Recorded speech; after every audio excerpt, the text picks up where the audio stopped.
Well, it's the big workplace debate dividing the nation. When should employees who've been working from home return to the office? And can they be forced to?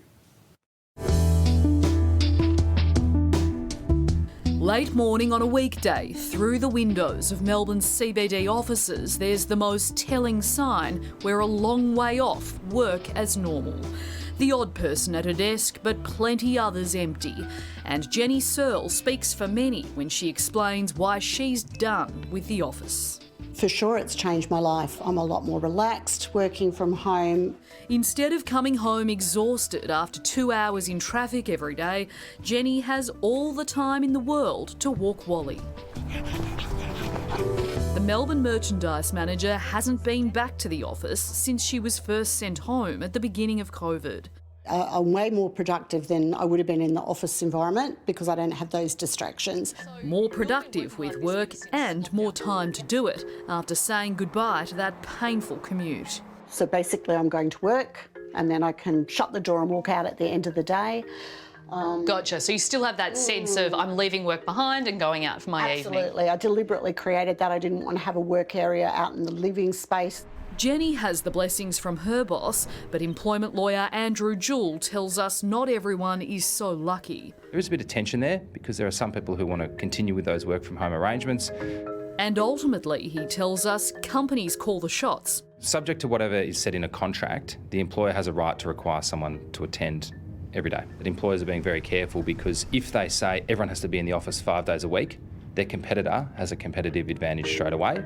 Southern America, I think, isn't it? Sort of like Caribbean. Yeah, I think everybody's pretty happy with what we've got in place.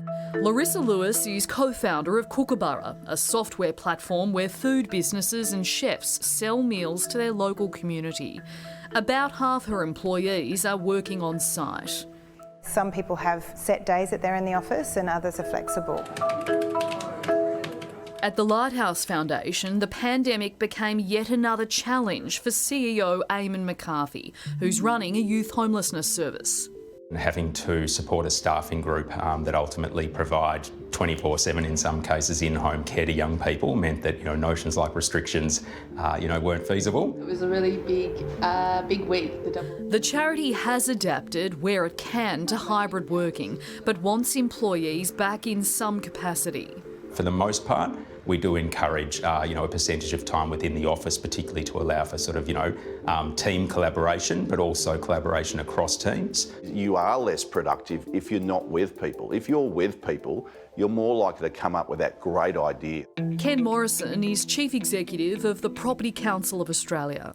It's also the way that they learn, it's a way that they get noticed by the boss, it's a way that they can probably better achieve a pay rise as well.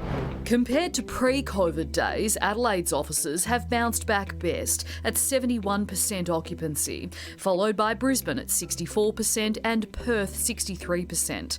Interestingly, since May last year, Melbourne's offices have only increased in occupancy by 3% to 48%. In that same period, Sydney offices dropped from 68% to 55%. It's hard to say exactly because we're not mandating it, but it's roughly around 10% at the moment of employees coming in. Like most businesses, online jobs website Indeed has a flexible working policy. General Manager Laura Ford is confident with time there will be more staff in the office. I think people are still nervous to some degree. There's still cases out there.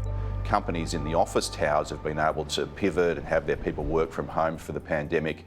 You're running a coffee shop or a restaurant or a dry cleaning business in the CBD, you can't do that pivot. You rely on the wallets of the people in the office towers above you. And if these office buildings are anything to go by, those wallets aren't being opened in the city. So in this new world of working, there's a balance to be struck between business productivity, the economy, and what workers want. But your rights as an employee mightn't carry as much weight as you think. The primary right of an employee is to request a flexible working arrangement, but that is a right to request it. So that can be refused on reasonable business grounds. What we're seeing probably is the employees are relying more on their right to choose another employer. So they're sort of saying, well, if you do make me come in 5 days a week, I can't really do much about that legally, but I might just take my work elsewhere. But Jenny isn't going anywhere, and she's definitely not getting back on the freeway. No, don't miss it at all.